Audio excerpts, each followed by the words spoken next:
He sat on the same bench every weekday at 2:45 p.m., just before the school bell rang. The wooden bench, worn and slightly crooked, stood beside a quiet bus stop across the street from a local high school. He wore a weathered brown coat, a faded military cap, and carried a thermos of coffee he rarely drank. His name was George. Most students passed him without a second glance, just another old man watching the world go by. But to him, that bench wasn't just wood and nails. It was the closest place he could sit to see the girl he'd never met. Her name was Emily, 17 years old. Long dark hair, always tied back in a ponytail. A book always tucked under one arm. She walked out of the school every day at exactly 3:02 p.m., waited at the curb, and disappeared on the Route 27 bus heading south. George never spoke to her. He never waved. He never approached. He simply watched, heart heavy but steady, as if keeping watch was his last mission in life. Years ago, when his son and daughter-in-law had cut ties with him, it was over something that felt so big at the time, but had become so small in the face of time and silence. They didn't want his presence in their daughter's life. George had made mistakes. His son, Mark, had said. Mistakes that still haunted the family. But George had also made sacrifices no one had ever asked about. He had never tried to force his way back in. He just wanted to see her. He had learned from a distant cousin where Emily went to school. He didn't stalk or pry. He simply showed up one day and sat on that bench. And then another day. And then another. And days became weeks. And weeks became years. He never missed a day unless he was sick or it rained too hard. Some of the teachers began to recognize him, even if they didn't know his name. The crossing guard, a kind woman named Teresa, sometimes brought him tea instead of coffee. He always thanked her with a gentle nod. But he never shared why he was really there. One day near the beginning of the fall semester, Emily lingered a bit longer than usual at the curb. Her phone had died, and she was visibly annoyed as she tapped the black screen. George noticed the slight panic in her eyes. She was trying to contact someone, but the screen remained lifeless. The bus was late that day, 10, maybe 15 minutes. For the first time, George saw her look around, not just toward the street, but at her surroundings. Her gaze fell on him. He quickly looked away, pretending to adjust his thermos. She didn't seem suspicious, only curious. A few more days passed, uneventful, until the weather shifted and the sky turned a cold gray. Rain began to drizzle gently, and most of the students rushed to their rides or ducked under backpacks. Emily stood there, no umbrella, shivering slightly. George watched her, hand tightening on his thermos. He wanted to offer her his coat. He wanted to speak, but something always held him back. A fear, not of rejection, but of making things worse, of being seen as someone who didn't belong. The bell rang again the next day, and again he sat. This time she walked a little slower, still eyeing him curiously. Then, one Thursday afternoon, something changed. The bench beside George was wet from the rain earlier that morning. He had wiped his half clean with an old rag he kept in his pocket. When Emily stepped off the curb and saw the puddle on the concrete where she normally waited, she looked around and then, without a word, crossed the street and sat on the other side of the bench. Right next to George, his heart nearly stopped. He stared forward, afraid that even breathing too loud might ruin the moment. She took out a small paperback and began reading. For several minutes, silence sat between them like a third person. Then she said, without looking up, "You're here every day." George swallowed, unsure if he should lie or speak the truth. "I like the quiet," he replied, his voice low, rough from years of disuse. She nodded slightly. "Most old people stay home or go to cafes. You just sit here." He chuckled softly. "It's a good bench." She smirked, eyes still on the page. "You don't talk to anyone." "Neither do you," he said, a little bolder now. She gave him a sideways glance, then smiled faintly. "Fair enough." The bus arrived shortly after, and she stood up, brushing off her jeans. She looked at him again, a little longer this time. "See you tomorrow, maybe?" He nodded. "Maybe." After she left, George remained seated, gripping his thermos tightly. The next day, George arrived earlier than usual. The bench was still damp from the morning fog, so he wiped it clean again with the same faded rag he always carried in his coat pocket. He sat, hands wrapped around his thermos, trying not to look anxious, though his heart had already begun its quiet thumping in his chest. He wasn't sure if she'd come back. Maybe yesterday had just been a fluke, a random act of convenience. But when the bell rang and the school doors opened, he caught sight of her again. Same ponytail, same book clutched under her arm.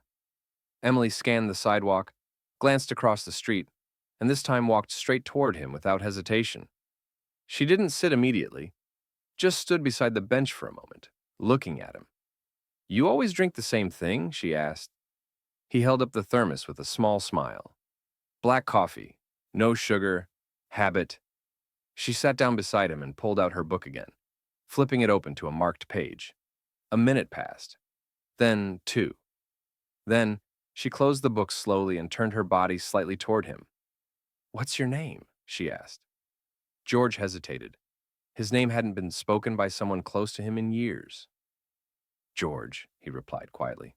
"And yours?" "Emily," she said, not realizing that her name carried a weight in his chest heavier than any metal or memory. "Nice to meet you, George," she said almost playfully. He nodded. "You too, Emily."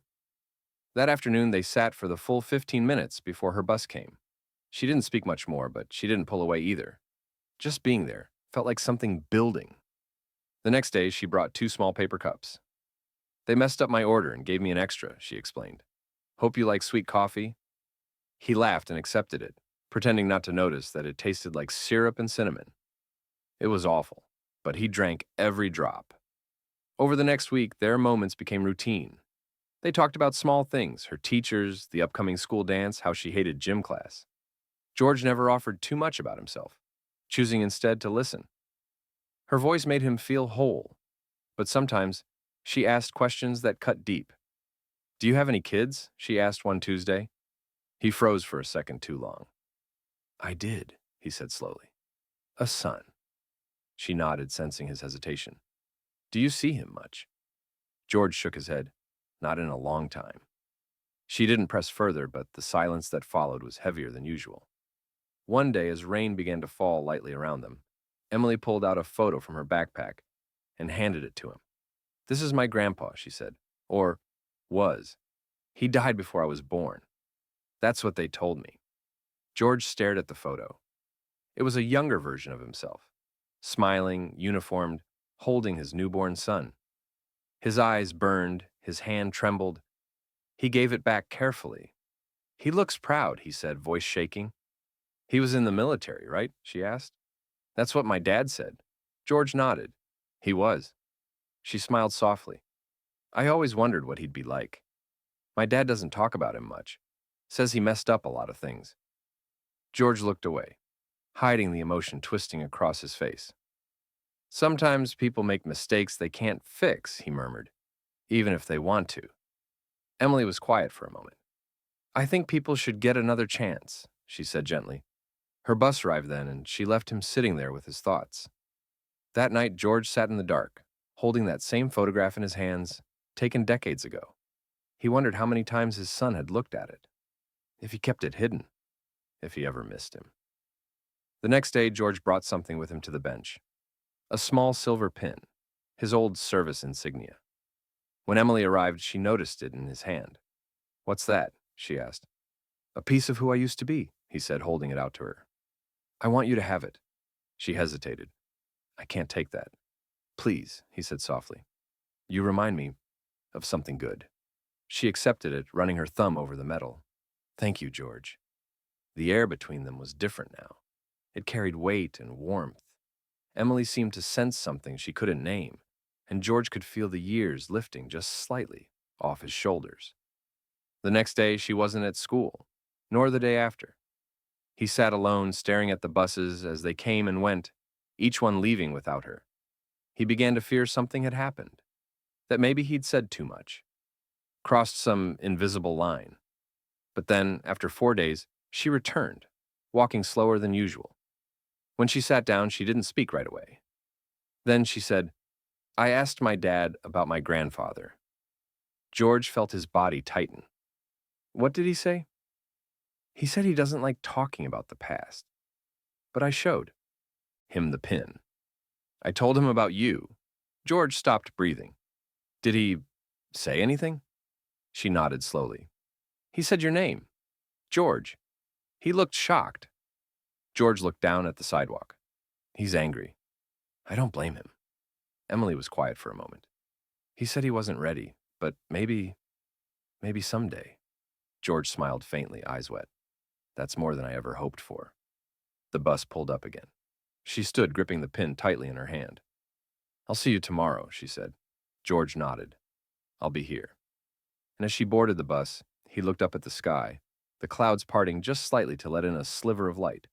The next few weeks passed like clockwork, each afternoon marked by the soft rhythm of footsteps approaching the bench and the gentle smile that greeted him when Emily sat beside him. Sometimes they talked about her classes, about college applications, and where she might want to go.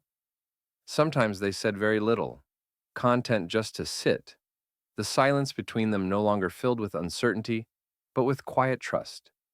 George found himself waiting for those moments each day, like a man waiting for the sun after a long winter. Then one afternoon, Emily arrived with a small envelope in her hand. I wrote something, she said, sitting down, for school, but it's about you. George's heart fluttered. She held the envelope out and he hesitated before taking it. You sure? He asked. She nodded. It's part of a scholarship application. I had to write about someone who changed my life. George stared at her for a long moment, then tucked the envelope carefully into his coat pocket. I'll read it later, he said quietly, not trusting his voice. She smiled. Don't cry or anything. No promises, he replied, managing a chuckle. A few days later, Emily didn't show up. Then another day passed. George sat alone again, watching the buses come and go. By the fourth day, worry crept back in. He tried to shake it off. She might just be sick or busy. But his instincts told him something was different this time. On the fifth day, as he arrived at the bench, he found a folded piece of paper taped to the backrest. His name was written on it, just George. With shaking hands, he opened it. The handwriting was hers. I'm sorry for not saying goodbye. My dad got offered a job out of state and we're moving. I found out too late to come by the bench. I told him everything, about the letters, about the pin, about how I knew. He didn't get mad. He was quiet for a long time. Then he asked if you were still sitting at the bus stop. I think he wants to talk someday. Maybe not soon, but someday. I wanted to say thank you. You were the only part of my life that felt real this year. I'll keep the pin, and I'll write you. I promise. Love, Emily. George stood there, gripping the letter, his heart breaking and healing at the same time. She knew. She had known. And she didn't run away. She reached out. That evening, he sat at his kitchen table and read the envelope she'd given him earlier. Her essay was titled, The Man on the Bench. In it, she described a quiet stranger who offered no advice, no lectures, no judgment, only his presence. She wrote about how, at a time when everything in her life felt uncertain and fragile, his consistency gave her peace. How his stories made her curious about her own roots, and how, somewhere deep down, she'd always known there was more to him than met the eye. She never wrote the word grandfather, but George read it in every line. A few months passed. Winter came and went. George still came to the bench, though not every day now. The pain in his knees had worsened, and his doctor told him to take it easy. Still, once or twice a week, he sat there, thermos in hand, eyes watching the buses he knew she was no longer on. Then one spring afternoon, a car pulled up across the street. A man stepped out, early 40s, clean cut, holding a coffee in each hand. George squinted, heart stalling in his chest. The man looked across the street, paused, then crossed. He approached the bench, slow but steady. You always liked your coffee black, the man said. George took a shaky breath. Mark? His son nodded. Emily told me you might be here. George stood, unsure of what to do with his hands. His voice cracked. I didn't expect... Mark held out one of the coffees. Figured I'd see for myself. George took the cup, his fingers brushing his son's. For a long moment, they just stood there. Then Mark sat down. George followed. She said you never missed a day, Mark said after a pause. Not unless it rained too hard. George gave a faint smile. Some things are worth showing up for. Mark looked out at the street, nodding slowly. She's doing good. Got into a university she really wanted. I'm proud of her, George said. You should be, Mark added. Another pause. Then softly, Mark said, I should have called a long time ago. George looked down at the cup in his hands. So should I. Silence again, but this time it was healing, not heavy. She still writes me, George said. Told me she gave you the pin. Mark nodded. She keeps it on her desk. Says it reminds her of strength. She's the strong one, George murmured. Mark stood. Mind if I come by again sometime? George looked up, his voice barely above a whisper. I'd like that. Mark turned to go, then hesitated. She still asks about you, you know. She told me you changed her. Life.